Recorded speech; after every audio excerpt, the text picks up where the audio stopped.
chers maîtres, chers collègues, chers congressistes, permettez-moi avant de commencer de remercier vraiment le comité d'organisation et à la tête de notre maître, vraiment, le professeur Bousfira, de nous avoir invités à cette importante rencontre scientifique et de nous avoir aidés à nous initier à la prise en charge des déficits immunitaires primitifs. Tout ce que nous allons dire ici, nous devons en partie les connaissances et la pratique au professeur Bousfira, à son équipe et l'ensemble des membres de l'ASID. Nous vous en sommes reconnaissantes et vous remercions infiniment. Il m'a été demandé de présenter des vignettes de déficit immunitaire primitif. J'ai pris l'option de présenter ce que nous avons au niveau de notre expérience personnelle à l'hôpital d'enfants Albert Royer de Dakar. Nous savons tous que ces déficits immunitaires primitifs sont des affections rares, mais qui sont sous-diagnostiquées. Peut-être il y a plus de cas parce que nous n'avons pas beaucoup de données, surtout en Afrique.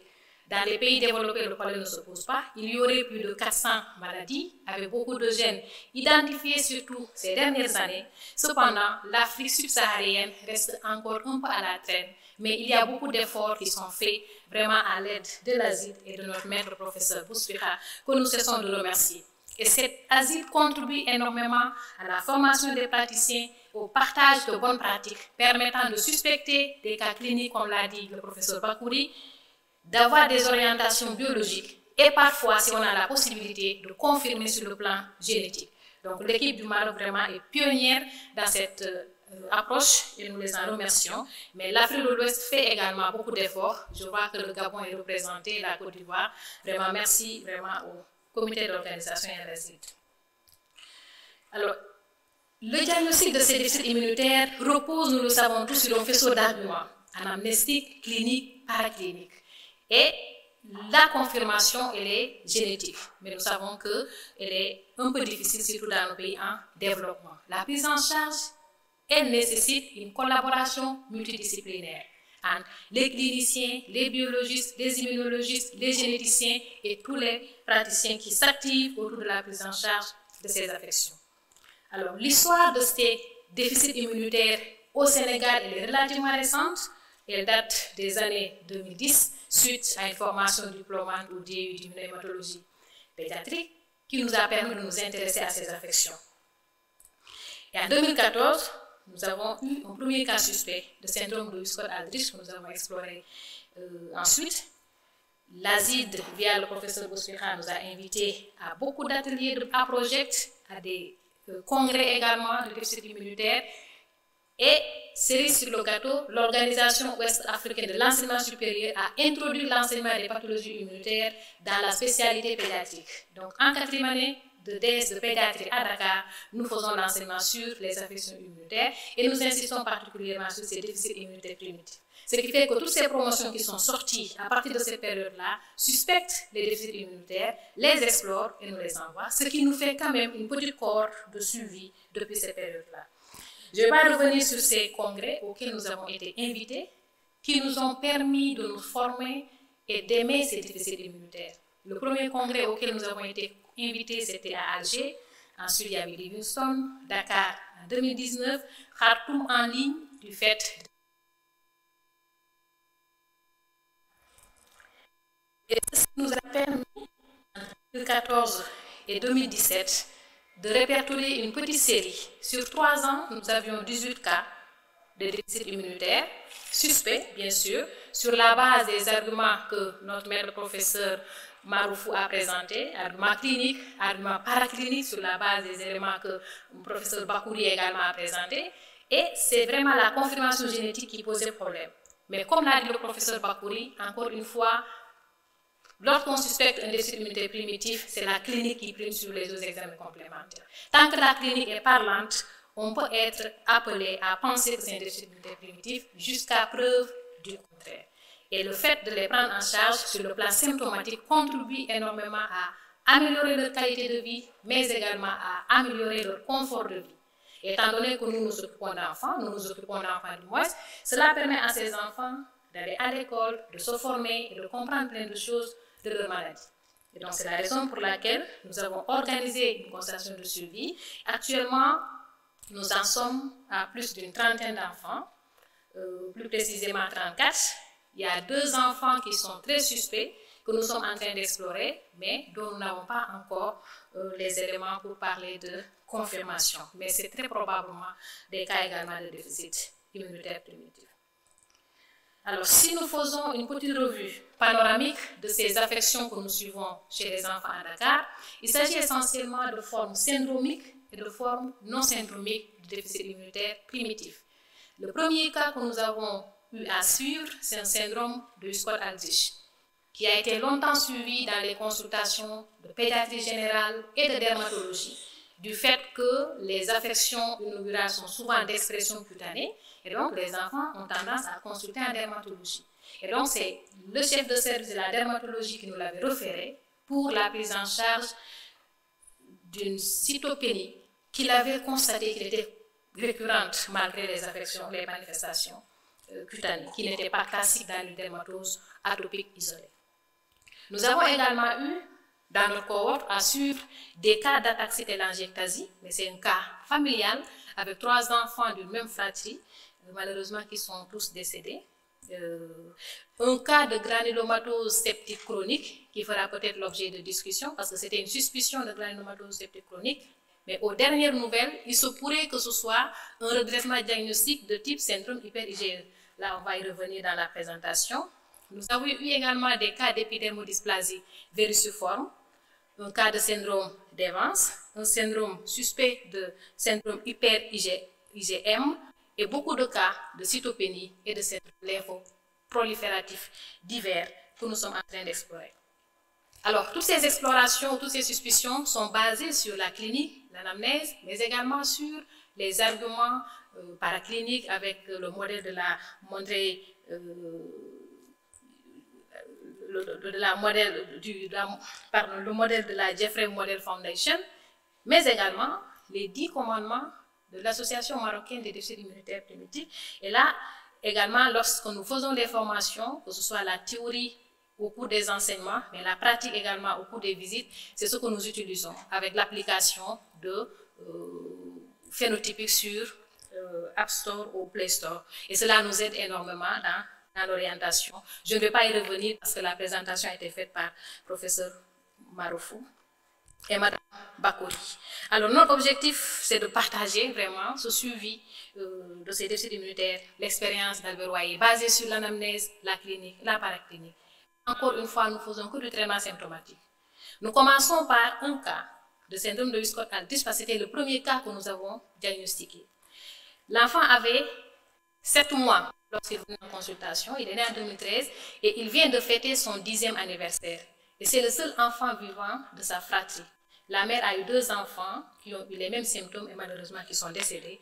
Et cet enfant-là a présenté une infection néonatale tôt, ensuite une méningite à 7 mois, une pneumonie à l'âge de 3 mois. Donc, 3 mois, bon, c'était la pneumonie qui a précédé la méningite. Donc, vous comprenez déjà les infections répétées. Ensuite, à l'examen, il présentait des signes dermatologiques atypiques. Un eczéma qui était là récidivant malgré le traitement symptomatique, associé à ces infections, et des lésions de grattage parce que l'eczéma était très prurigineux. Et ces lésions de grattage saignaient énormément. Et ce saignement était en rapport avec une thrombopénie qui était la constante, qui était microcytaire. Et comme l'a dit le professeur Bakouri, cette thrombopénie microcytaire oriente vers le syndrome de Wiskott-Aldrich. Au cours de l'évolution, ce petit enfant actuellement âgé de 2 ans a été hospitalisé plusieurs fois pour des infections, des poussées d'eczéma, des thrombopénies avec hémorragie. Et actuellement, il est en train de faire une dilatation des bronches que l'on prend en charge sur le plan symptomatique avec la kinésithérapie respiratoire. Il fait souvent des surinfections que nous traitons, bactériennes, fongiques ou même virales. Et tout récemment, il nous a fait une varicelle maligne et heureusement, il s'en est bien sorti. Le deuxième cas, c'est un cas d'épidermodysplasie vériciforme qui nous a également été adressé par l'équipe de dermatologie sur la base de ces affections cutanées qui persistaient et qui étaient associées à des signes hématologiques, notamment une neutropénie. Et ici, c'est l'histologie qui nous avait permis de trouver des signes suspects d'épidermodysplasie vériciforme. Nous n'avons pas pu faire la confirmation. Je rappelle que le cas de Wiskott-Aldrich a été confirmé sur le plan génétique avec une mutation qui a été découverte, mutation de Wiskott-Aldrich. Donc, le cas d'épidermodysplasie également évolue par poussée-rémission avec des infections récurrentes, mais également une dilatation des bronches qui s'est installée et qui fait également la même chose, complications, surinfection et hospitalisation multiple. Nous avons eu une famille qui a présenté 3 enfants avec ataxie télangiectasie. C'est la première, c'était une fille qui nous a permis de poser le diagnostic. Et cette fille, à l'époque, elle était âgée de 8 ans. C'était le premier enfant. Il y avait du moins une consanguinité de premier degré et c'était le 4e d'une fratrie de 6 enfants. Et au cours du suivi, il y a eu la naissance d'un autre enfant qui était le 3e, qui a également présenté la même chose. Et malheureusement, tous les 3 sont décédés. Et ce qui nous a orientés, c'est effectivement ces enfants qui avaient un retard ou une régression des acquisitions psychomotrices, qui faisaient des infections, qui faisaient également un retard de croissance staturopondérale et des infections. Mais c'est surtout les télangiectasies qui étaient visibles au niveau des yeux, qui était vraiment l'élément qui avait fait penser à cette pathologie. Et cela a été orienté par cette lymphopénie dont parlait Mme Bakouri, mais également l'augmentation du taux de alpha-photoprotéine, qui est un marqueur quand même relativement sensible de cette affection. L'évolution était marquée par des poussées-rémission, malheureusement, des infections récidivantes, méningite, pneumocoque, et ces enfants, malheureusement, nous les avons tous perdus. Un cas de granulomatose septique chronique, suspicion initiale, parce que l'enfant présentait des adénites suppurées, que nous prenions vraiment comme adénites suppurées, mais quand on faisait l'histoire de la maladie, on s'est rendu compte que l'enfant faisait des infections très précocement, depuis l'âge de 6 mois, méningite, artère suppurée du genou, otite purulente récurrente, mais il n'y avait pas de notion de consanguinité. Et ces enfants, cette fille était prise comme porteuse de granulomatose septique chronique. Il était traité comme tel, symptomatique bien sûr, jusqu'au jour où il a eu un petit frère qui est actuellement âgé de 2 ans et qui présentait les mêmes symptômes. Et nous avons eu l'avantage de collaborer avec l'équipe de Imagine de Necker.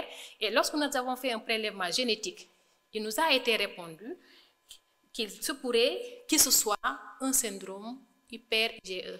Et cela nous a permis de nous interroger sur l'hypothèse diagnostique initiale, parce que tous ces enfants présentaient des pus. Et le pus, quand on fait l'examen microbiologique, c'est le Staphylococcus aureus que nous avons trouvé.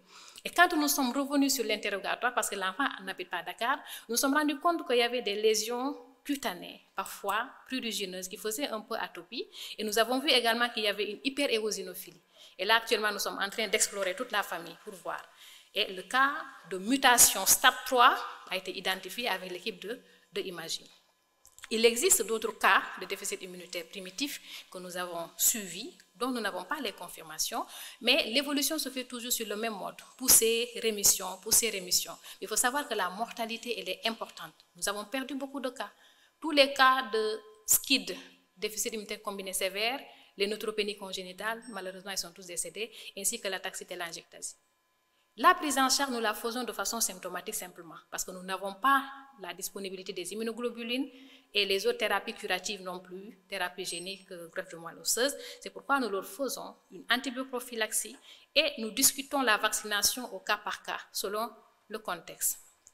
Et donc, ces mesures anti-infectieuses associées aux mesures symptomatiques, thérapie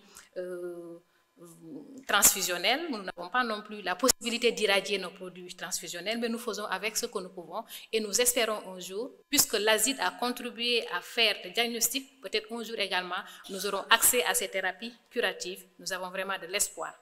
En conclusion, nous retenons que ce sont des affections sévères, ces déficits immunitaires primitifs, chez les enfants surtout. Il faut toujours une collaboration multidisciplinaire entre les cliniciens, les biologistes, les immunologistes et l'ensemble des acteurs de la pédiatrie pour arriver à un diagnostic. L'idéal, c'est de confirmer avec la génétique, mais si nous n'avons pas la possibilité de faire la génétique, encore une fois, restons des cliniciens, comme l'a dit Mme Bakouri. Je ne saurais terminer sans remercier vraiment l'équipe de déficit immunitaire primitif du Sénégal, avec à la tête le professeur Tandakha ici présent, qui nous a vraiment initiés, qui nous a fait aimer ces affections. Et nous avons travaillé avec beaucoup de collègues, des pédiatres, Dr Mam Aminata Diouf, Dr Amina Nakolima, Dr Mam Tene, Dr Awakan, Dr Mam Sokna. Certains sont présents, d'autres ne sont pas là. Mais vraiment, nous les remercions du fond du cœur. Nous remercions également l'association sénégalaise de lutte contre les déficits immunitaires qui vient d'être portée sur les fonds baptismaux et qui est invitée également à cette importante rencontre. Je vous remercie de votre attention.